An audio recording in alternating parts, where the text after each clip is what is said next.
जय श्री राम भक्तों। मैं प्रशांत आपका अपने बालाजी स्पिरिचुअल ज्ञान में स्वागत करता हूं। आशा करता हूं कि आप सब कुशल मंगल होंगे। आपके स्नेह और प्रेम से हम भी कुशल मंगल हैं और हम श्री बालाजी महाराज की पवित्र शक्तियों से कामना करते हैं बाबा आप सबके भंडार भरे, आपके घर में अपार सुख समृद्धि का वास हो, आपके संकटों का निवारण हो और आपके घर में श्री बालाजी महाराज की पवित्र शक्तियाँ वास करें। आज का जो वीडियो है एक छोटा सा टॉपिक है कि एक व्यक्ति ने, एक सज्जन ने, एक भक्त ने हमसे पूछा था कि हनुमान चालीसा का हवन किस प्रकार करना चाहिए। तो आज इसी के ऊपर एक वीडियो बनाएंगे आपके लिए। यह हनुमान चालीसा का हवन आप अपने घर में सूक्ष्म रूप से किस प्रकार कर सकते हो हर एक मंगलवार शनिवार को, जिससे आपके घर में बालाजी महाराज की पवित्र शक्तियों का वास हो जाए, बाबा की कृपा आप लोगों पर निरंतर बरसती रहे और आप हवन के माध्यम से अपने घर में हनुमान चालीसा को जागृत करके रख सकते हो वो, ताकि वो आपके लिए कार्य करे। चलिए आज का वीडियो शुरू करते हैं। जिन्होंने भी हमारे चैनल को सब्सक्राइब नहीं किया, हमारे चैनल को सब्सक्राइब कर लें, पास आए बेल आइकन को दबाकर ऑल का बटन दबा दें, जिससे हमारे आने वाले नोटिफिकेशन, आने वाला वीडियो आपको मिलते रहें, क्योंकि हम आपके लिए लेकर आते हैं बालाजी से जुड़ी हुई जानकारी।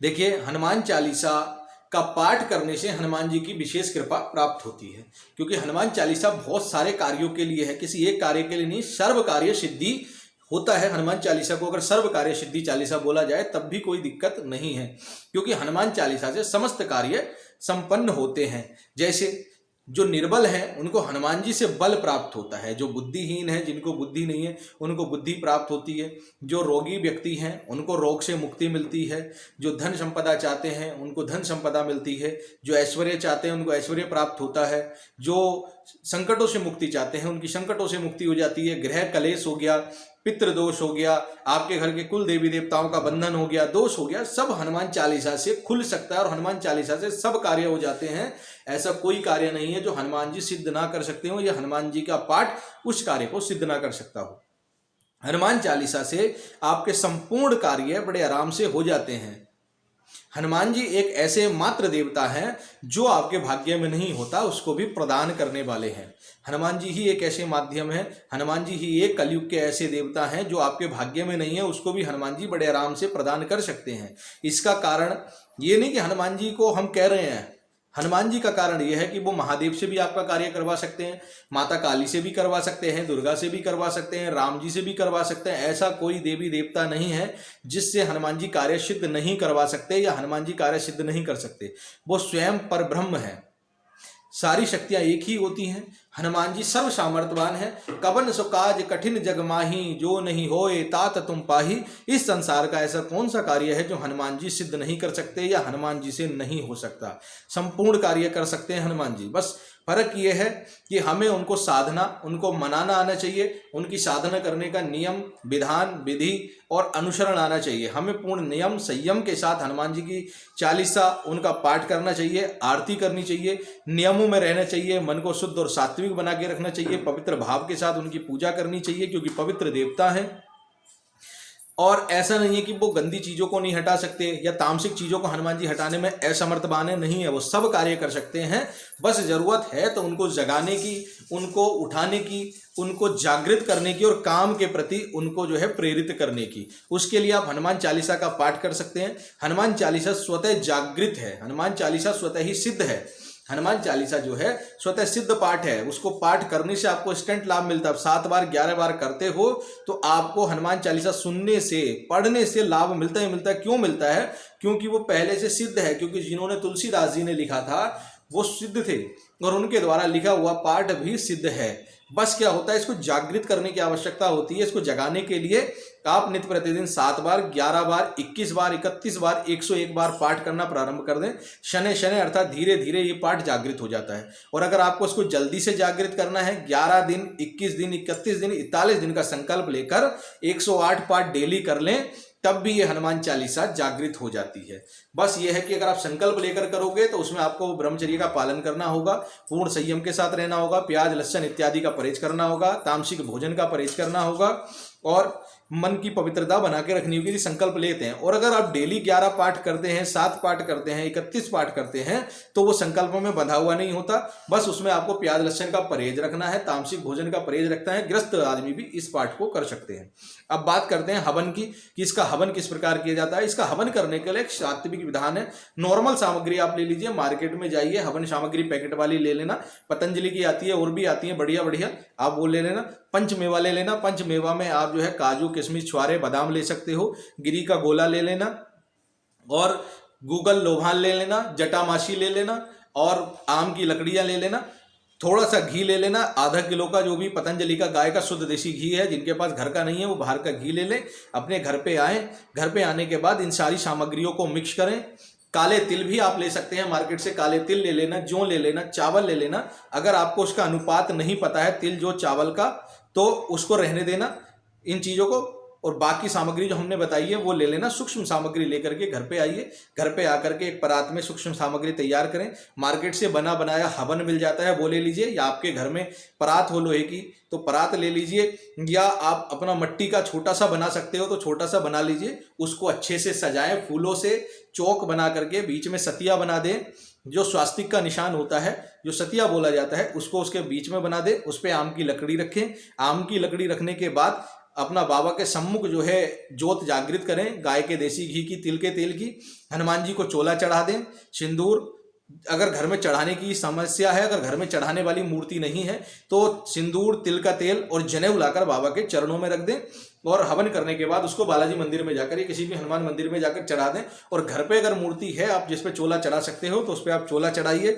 चोला चढ़ाने के बाद हनुमान जी के सम्मुख 2 लड्डुओं का भोग रखिए और उनसे विनती करिए कि हे हनुमान जी, हे बजरंगबली, हे राम भक्त, हे करुणा निधान, आज हम आपकी हनुमान चालीसा से हवन कर रहे हैं। हे प्रभु उपस्थित होइए, हमारे द्वारा इस हवन को स्वीकार करें, भोग को स्वीकार करें और हम पर अपनी करुणा बरसाएं। ये बोल करके आप हवन सामग्री लेकर के आसन पर बैठ जाइए। हवन को धूप दीप दिखाइए और हवन में 5 आहुति आप पहले घी की डालिए। लकड़ी लगाने के बाद ओम प्रजापते स्वाहा इदम प्रजापते इदम नमम, ये बोल करके पहले घी की आहुति लगाइए।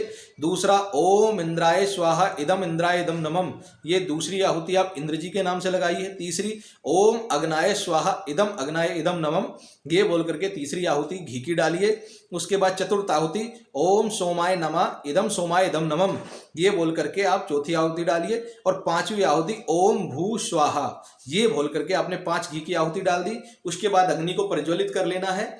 कपूर लेना, 1 चम्मच में कपूर रखना, दीपक से कपूर को प्रज्वलित कर लेना और उसको ओम अग्नि देवताभ्यो नमो नमः ओम बोल करके आप उसमें अग्नि में डाल देना। जब अग्नि प्रज्वलित हो जाए तो अग्नि के ऊपर से 3 बार जल घुमा लेना 1 चम्मच में और उसको पृथ्वी पर छोड़ देना, ये बोल करके कि ओम अग्नि देवताभ्यो नमः स्नानम करश्यामि, ये बोल करके ओम अग्नि देवताभ्यो नमः स्नानम करश्यामि। अगर ये नहीं बोल सकते तो हे अग्निदेव हम आपको स्नान करा रहे हैं, ये बोल करके आप 3 बार उसके ऊपर से जल घुमा करके पृथ्वी पे छोड़ देना।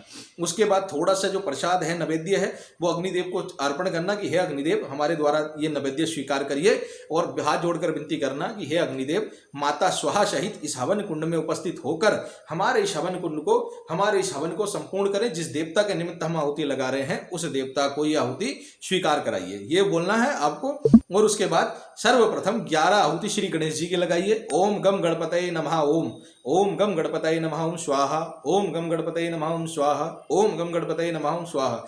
11 आहुति आपने गणेश जी की लगा देनी है। उसके बाद गोरा माता की आहुति लगा दिए। ओम गोराय नमः ओम स्वाहा, ओम गोराय नमः ओम स्वाहा, ओम गोराय नमः ओम स्वाहा। 11 आहुति आपने गोरा माता की लगा दी। उसके बाद आप 3 आहुतियों में बांट लीजिए।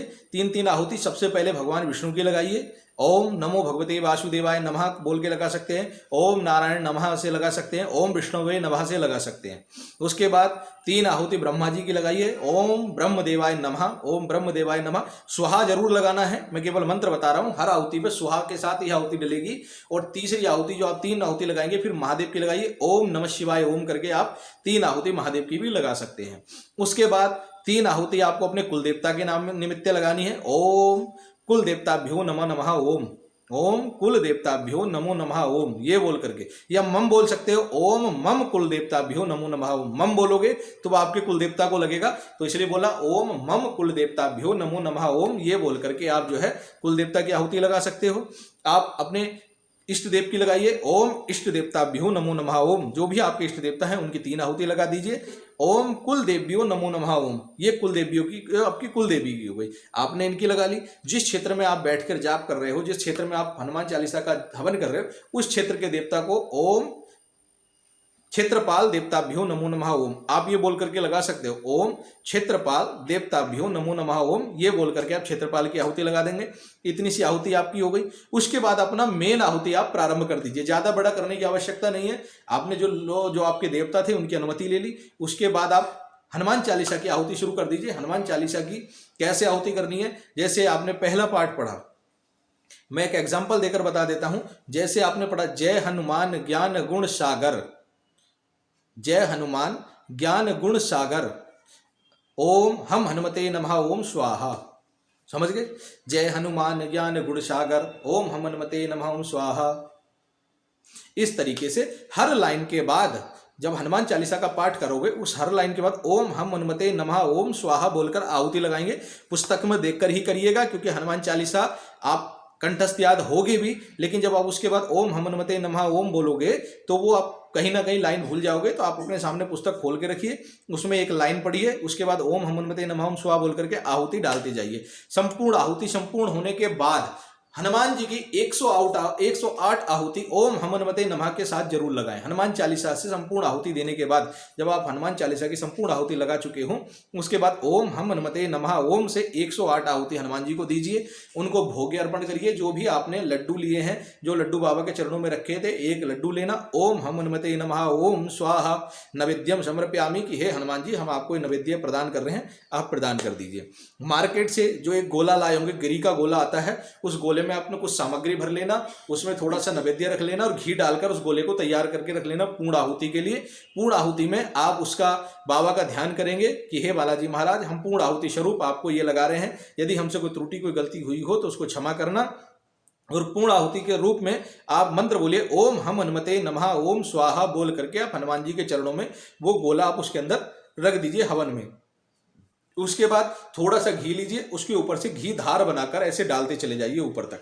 जो भी घी कटोरी में है उसको नीचे से धार बनाकर डालना शुरू करना, ऐसे ऊपर तक धार बनाकर डाल देना। मंत्र पढ़ने की आवश्यकता नहीं है, केवल मन में धारणा करना कि हे प्रभु, मैं ये जो है धार बनाकर घी आपको दे रहा हूँ, स्वीकार करना। उसके बाद आप थोड़ा सा जल लेना 1 चम्मच में। उसके बाद जल उसके जोत पे से यानी कि हवन पे से 3 बार जल घुमाना और उसको जो है ओम शांति ओम शांति ओम शांति बोल करके 3 बार जल पृथ्वी पर छोड़ देना कि हे प्रभु, अब आप शांत होइए, इस हवन को शांत करिए, हमारे द्वारा किए हुए हवन को स्वीकार करिए और अपना आशीर्वाद हमें प्रदान करिए। उसके बाद आप गणेश जी की आरती करिए, उसके बाद श्री हनुमान जी की आरती करिए। आपका हवन जो है संपन्न हो गया। अब आपको समझ में आ गया होगा।